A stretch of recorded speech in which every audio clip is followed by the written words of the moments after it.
Always the bridesmaid, never the bride. These Edmonton Oilers have been knocking on the door, but what is cooking with their top 5 fantasy targets? We'll talk about it on today's episode.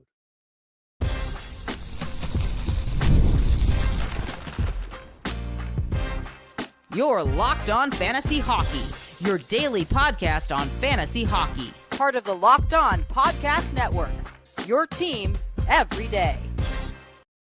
I can already feel the heat coming, Steele, from that Edmonton Oilers fan base for that opening comment. But you know what? We're still going to break down their top 5 fantasy targets and elite fantasy value on this Edmonton Oilers club on the Tuesday edition of your daily source for hockey news. It is the Locked On Fantasy Hockey Podcast. I'm joined, as always, by my distinguished co-host, Mr. Steele Roden. On this side of the microphone, it's your boy, Big Flip Livingstone. Shout out to the everydayers holding us down and making us your first listen every single day. The off-season preparation continues, my fellow GMs. I don't know about you, Steele, but I'm ready for a redemption season, and I'm taking things real serious, and I implore a lot of other hockey fantasy GMs that are out there to continue to stay tapped to the pod because our league-wide breakdown rolls on. The Edmonton Oilers, top 5. Honorable mentions. We have spoken about this club at length, Steele, so let's get this out of the way early. This is going to be a short and sweet episode. However, over to you. Your take on their offseason, pretty quiet, and what you see for the upcoming year. Look, this is a team that gets absolutely carried from Connor McDavid and Leon Draisaitl every single season. They are the sole purpose why they have made it to the Stanley Cup Finals 2 years in a row. They're the 2 best players. It comes down to that. 2 of the best players, 2 of the top 3 best players. There's a lot of ways to look at them, but they're number 2 and number 1 on this list. I can tell you that right away. Boom. There's a couple of honorable mentions that I wanted to talk about. Yep. You know, for me personally, it really depends on what your format is, on who you want to put at number 5. But I have Ryan Nugent-Hopkins in the honorable mention list. He doesn't make it to the top 5. I really like taking a look at some. We're going to have the exact same list, not to interrupt you, but we're going to have the exact same list. And look, I want to take a look at some of these young guys that they have, especially for those keeper dynasty formats and you know, those perspectives as well. Isaac Howard, who was just traded from the Tampa Bay Lightning, who was drafted by the Tampa Bay Lightning in the 2022 NHL entry draft in the first round, 31st overall pick. Really good seasons with Michigan State University the last couple of years in the Big Ten, 52 points in 37 games. He's a goal scorer. He's a playmaker. You know, really good performance as well in the under 12 World Junior Championship, 7 goals, 9 points in 7 games, won the Hobie Baker Award last year as well in the NCAA for the, you know, best college athlete pretty much. Matt Savoie as well, again, traded a couple years ago, I believe now, from the Buffalo Sabres, drafted in the same draft as Isaac Howard, a little bit higher than him. He was drafted the 9th overall pick, had some really good years as well in the WHL with the Winnipeg Ice, Bakersfield Condors as well, 54 points in 66 games. Those are 2 guys I'm looking to keep an eye out for because it really depends on their deployment if they're playing in the top 6, which I believe they will be because of how young they are, how skilled they are. I'm not really sure if Trent Frederick will get in there. Maybe Andrew Mangiapane will get in there from time to time, depending on the chemistry at the beginning of the season. But Isaac Howard, as of right now, projected on the top line with McDavid and Hyman. Savoie projected on the second line with Draisaitl and Podkolzin. So those are 3 of my honorable mentions, those 2 young rookies, as well as Ryan Nugent-Hopkins. Over to you, my friend, to start off with the number 5 position, though. And one more honorable mention that I would like to throw in is Jake Wallman is a name that sometimes gets forgotten in the NHL fantasy circles. And look, you know, he might be projected to be on that 3rd pairing, but he definitely gets some looks on the 2nd power play. And should things get shuffled around, he's good enough to be on that top power play unit. I love that you mentioned the young players. And this is a classic situation of, in fantasy hockey, you need to target young guys. You need to target the studs, but you also need to understand who is around the best players in the game, because almost by default, there's somebody playing with Leon Draisaitl on the wing, Boom, worth a look. Somebody playing with Connor McDavid, look at what it's done for Zach Hyman, who I'm sure we'll talk about. So those are the angles that you have to cover. Also, holler at Trent Frederick, perhaps, on a beautiful stream option. If he clicks with Ryan Nugent-Hopkins on that third line, could be a nice little week-to-week situation. However, coming in at the 5 spot, you and I place emphasis heavily on peripherals. We know this. We've talked about it. But that's because of the leagues that we compete in. And if we're talking about Ryan Nugent-Hopkins being the other option to come in here at the 5 slot, and I take a look at Darnell Nurse, Steele, who only underperformed Ryan Nugent-Hopkins offensively by about 10 points, and I get 161 hits, 136 block shots, 72 penalty minutes, 188 shots on net. I believe that's more than Ryan Nugent-Hopkins as well. To me, fantasy value-wise, and we got to separate the contract and all of that, Darnell Nurse deserves to be at the 5 spot, in my opinion. Look, we're going to have the exact same list then because, Stuart Skinner doesn't make it to the top 5 for me. Again, he's a 0G strategy goaltender. I'm not even looking to take him until it gets towards the 15th. He, again, one of those goaltenders that the bridge has been burned now, and I'm not sure it can be rebuilt. He makes it to the honorable mentions. But, Darnell Nurse comes in at number 5 for me. You know how big I am on peripherals. I'm not going to speak any further on that. I'll leave it right there with Darnell Nurse at number 5. At number 4 on my list, it has to be Zach Hyman in this case. Yes, sir. Again, we knew it was going to be, I didn't want to say a regression season, but we knew it wasn't going to be what we saw in 2024, where he had a career year, 54 goals. It wasn't even a career high points though. He had 83 points 2 seasons ago. Yep. But still went from 54 points 4 seasons ago up to 83, down to 77, and then way down to 44. I think he's going to live somewhere in that 50 to 60 point ballpark range. Again, he's also playing with one of the best playmakers, probably the best playmaker in the game right now, Connor McDavid. He's going to be playing with Leon Draisaitl. He's going to be getting first power play time. So I think he could actually bounce back up to 35 goals and maybe 25, 30 assists. So you can see him somewhere in that 60, 65 point range. Again, it could be higher depending on how good Connor McDavid is and Leon Draisaitl, which we know they're the best in the game again. 210 shots. He's consistently putting up over 200 plus shots every single year now. So the shot volume is absolutely tremendous. Would like to see the hits and blocks get back up to what we saw earlier in his career, closer to 100 plus hits or even just over 80 plus hits.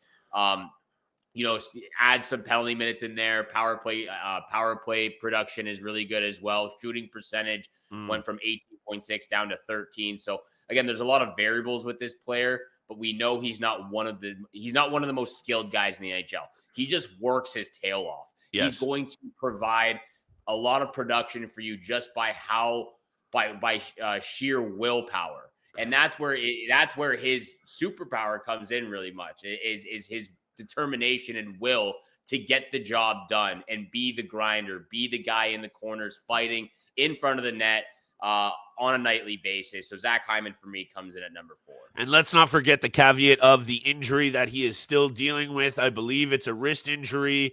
He was just at an Edmonton Oilers his own charity tournament a few weeks back saying he's still dealing with the issue. His start date is somewhat in flux still.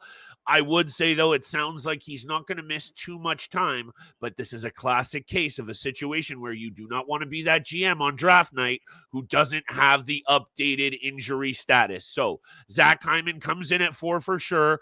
Caveat, asterisk, whatever you want, put it down, double check what's going on with his injury status, because you also mentioned those peripherals still teetering off with this player. Back in his Toronto Maple Leafs days, safe triple-digit hit-type player have teetered right off. And maybe that comes with his own expectation for himself to produce offensively. When you put up 83 points, regardless of how they happen, and you get a long-term contract, even though it's a great AAV, the pressure for you to perform is on. So the pressure for us to continue to bring the heat is on just the same. The rest of today's episode, Edmonton Oilers, top 3 fantasy targets. This one's going to be short and sweet, Steele. However, I got some odds for the Stanley Cup that I want to throw out there, and guess where we're getting those odds? It's with FanDuel Sportsbook. Summer sports are in full swing, whether you're about the baseball under the lights, the golf on the green, or high-stakes footy action. FanDuel is the best way to make every game even more exciting. You're already following the action. Why not make it even more thrilling with FanDuel? You get in on the game while your friends are getting torched and sunburned at the beach. Check out the FanDuel app for all of your same-game parlay needs. A little in-game play, Steele. You know we like to sprinkle. New to FanDuel, brand new customers that bet $5 and win get $150 back in bonus bets. Open the FanDuel app today or visit FanDuel.com to get started. And thank you so much for making the Locked On Fantasy Hockey Podcast your first listen every single day. Continue to smash that subscribe button, the follow button, and leave that 5-star review for your boys here. I'm excited to talk about this player at number 3. Yeah. As much as at times I think he is a complete donut in the defensive zone. Well said. As much as there's plenty of times where I just don't know what is going on between the ears. Fantasy-wise, he's an absolute stud. As a defense, I can't remember exactly where I had him placed in our top 10 fantasy hockey defenseman list. I think we had them both in the top. I think we both had him top 6. I think maybe you a little higher. I just pulled it up. Lower. I had him at number 8 on my list, so he was a little bit lower than you. Yep. But look, Evan Bouchard comes in at number 3. Yeah. And again, there's some questionable things he does in the defensive zone, playmaking, the ability, decision making, IQ efficiency, the quickness of those decisions as well. It's questionable at times. But Evan Bouchard is a fantasy hockey juggernaut defenseman wise. Again, that's why he made it to the top 10, number 8 for me. Yep. He's been very durable over the last 4 years. He's only missed 2 games in the last 4 seasons. To me, I think he is a perennial 10 to 15 goal scorer as a defenseman. He's done it 3 of the last 4 years now. Again, career high 82 points. 2 seasons ago, dropped off a little bit, went from 82 to 67. But I could see that getting back up there, or at least close to 82 games. Somewhere in the 65 to 75 point range is where I would place him at. He had a career high 23 and a half minutes of average ice time this last year. The blocks are solid, over 100 plus blocks. The hits were a little bit down, but that fluctuates season to season. The shots on goal, typically getting 200 plus shots on net as well. Always getting pucks through to the net. He's got a wicked shot, slap shot, snapshot as well, looking for those deflections in front of the net. So Evan Bouchard, it's the clear-cut number 3 guy for me. We know who's going 2 and number 1 on this list. Yeah, and we can keep that conversation perhaps a little bit more general about this Edmonton Oilers team. I almost said Ottawa Senators team. Here's what it comes down to for me with Evan Bouchard. When you take a look at this takeaway giveaway number, Steele, and that's not something that adds up to your fantasy category success.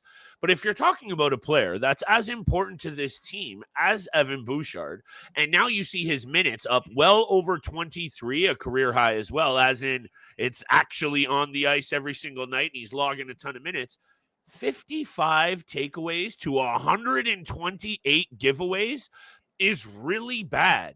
And that is a confidence thing, and that also can sometimes play into a player's ability to want to rush that puck. I think with Evan Bouchard, because of who else he has to carry that offensive load, fantasy-wise, I am so fine relying on this player for exactly what you projected point-wise. He does chip in nicely with peripherals. I definitely want Evan Bouchard on my team. And this is where the classic thing that I've been preaching on, harping on, and my bad if I'm a broken record, you got to separate those bonehead decisions that do cost you in bets and cost this team in terms of their ability to win games and your ability as a fantasy GM to put up points from a blue liner that clearly is one of the best in the business. Again, not to beat a dead horse, top 200 players on NHL.com Steele, rinse and repeat here. Evan Bouchard comes in as the 3rd highest ranked Edmonton Oiler. Obviously, at the number 50 spot, right in the same realm as players on the blue line as Rasmus Dahlin, Lane Hudson, and some other interesting names like Roman Josi, and even other players like my boy Thomas Harley. So there's a whole other conversation that I think you and I, maybe as we get closer to the start of the season, redo some of our top 5, top 10s just to see where we're at. I don't know how you feel, but I personally definitely still want me a piece of Evan Bouchard, even if this Edmonton Oilers team has their pressure growing very much so. And I do want to talk about their offseason moves in a second, but I don't know about you. Pressure's on big time in Edmonton. Oh, the pressure's been on big time for the last 2 seasons, especially after the documentary we saw, especially in the first season, of the documentary series, watching Connor McDavid and the Edmonton Oilers battle through the playoffs. Look, at number 2, and again, this for me is actually, I think, where we can have a really good conversation, because I'm looking at this, and especially the last few seasons now. Yeah. I wouldn't be mad if someone in the draft took Leon Draisaitl number 1.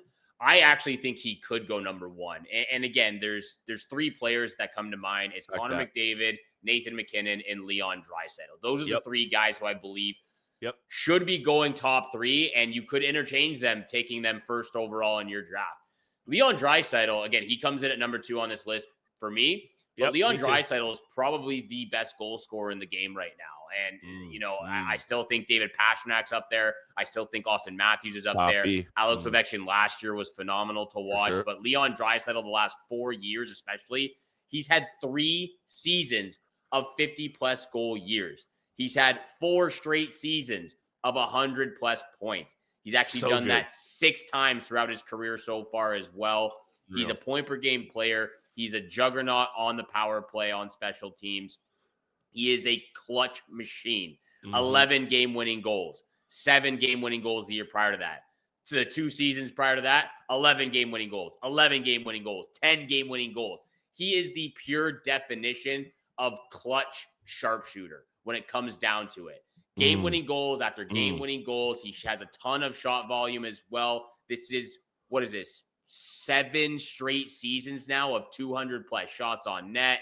The power play the power play production, the 5-on-5 production as well. He does it all. So I wouldn't be angry if someone took Leon Draisaitl number 1, because I truly believe he actually deserves to be there. He finished number 4. He finished number 4 on Yahoo Fantasy Ranking, so I have him at number 2.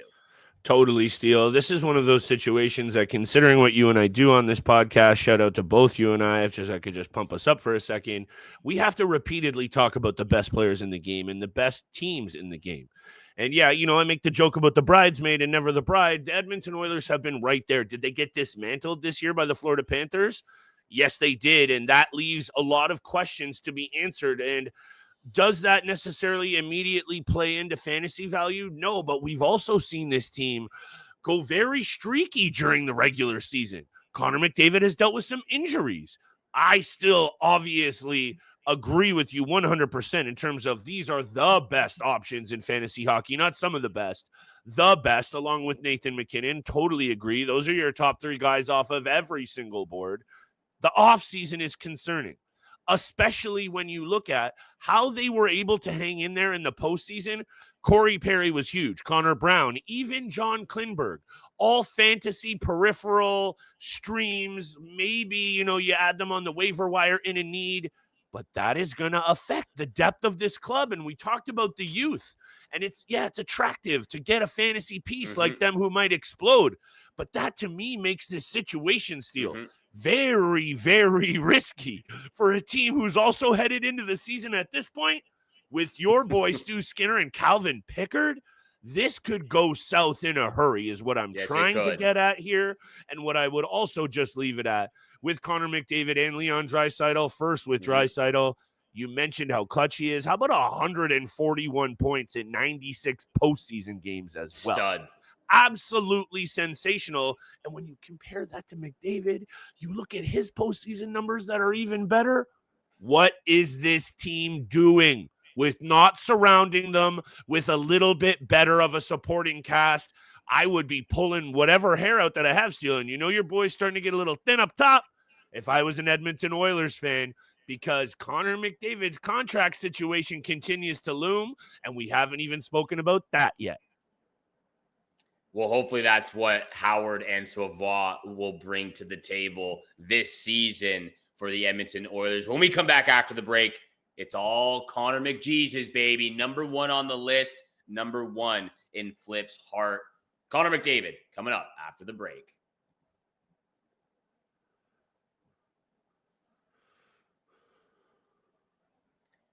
Welcome back to the Locked On Fantasy Hockey Podcast. We appreciate you out there. We love you out there. Thank you so much for hitting the subscribe button, the follow button, and leave that 5-star review. Share with your friends and family out there if you can. We really do love all that support throughout the summer season. It means the world to us, so thank you so much once again. I know I just said that like 5 times in 2 seconds, but okay. It really does. Connor McDavid, over to you, my friend. Why does he come in at number 1? Why is he the best hockey player in the world? I think more intriguing, Steele, is the conversation, and I got to give you credit for bringing this up at multiple points, is Nathan MacKinnon and Connor McDavid in terms of who you take number 1. And I think you actually made an even better point of being okay with Leon Draisaitl at number 1.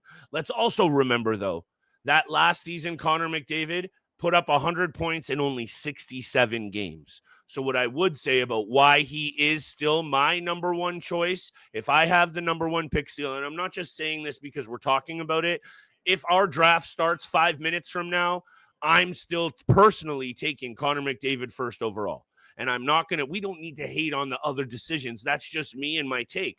Because if I do think he returns to that 82 game form, which he should, this guy gets hacked, slashed, battered around every single night. And now, though, that you've lost a guy in Evander Kane to really kind of have that guy's back. Good point. There's an angle here with the offseason that the Oilers are having. Thank you very much. That there should be some serious concerns about what this team looks like in terms of their ability to win every single night, because that's almost the expectation now. So what I will throw out there is I'm still taking Connor at 1. You know how I feel about McJesus and the Anytime Apple or the 2+ points in terms of bets. And this guy, I think you might see with the contract year looming and all of what's been said and done, you might see the best year yet from Connor McDavid. I don't know if he can repeat 153 points. I just mean look out for number 97 this season, and don't sleep on him at number 1 either. I don't think anyone is, but I don't think anyone is. I will say, just to put some more gas on the Leon Draisaitl fire on top of that, Draisaitl only played 4 more games than Connor McDavid and had 6 more points. So he missed 11 games himself and could have been right up there with Connor McDavid, which he has been the last 3-4 seasons. So again, just another point on top of Leon Draisaitl, why he could possibly be number 1. Personally, again, it depends on the league. I actually had a keeper league start last year. It was the first year where I won. First year keeper league. I won that league. I ended up actually taking Connor McDavid with my first overall pick. But I'm also going to say, I think I would still go with Nathan MacKinnon at number 1. It's all personal preference, but it's all okay because those 3 guys are the top 3 guys you want to take in your fantasy hockey draft. Connor McDavid comes in at number 1 on this list for obvious reasons. Like Flip just said, he missed 15 games last year, still had 100 points. And it goes to my point for what I've been saying with this guy. And I know like we've had those debates, we've had those conversations. He doesn't need to be the guy shooting the puck. He doesn't need to be the goal scorer because you have Leon Draisaitl. His best attribute, his best ability and skill set is his playmaking ability. It's the way he is able to envision the ice, find his teammates in the offensive zone, use his edge work, use his speed, use his vision to find those players in the offensive zone, create those plays that create opportunity and end up with the puck in the back of the net. So he's a playmaker at heart. We saw him have 100 assist season the other day, 100 point seasons multiple times now, 100 plus assist season as well just 2 years ago. That is his superpower right there, is his playmaking ability. You could talk about pretty much his entire game, but Connor McDavid comes in at number 1.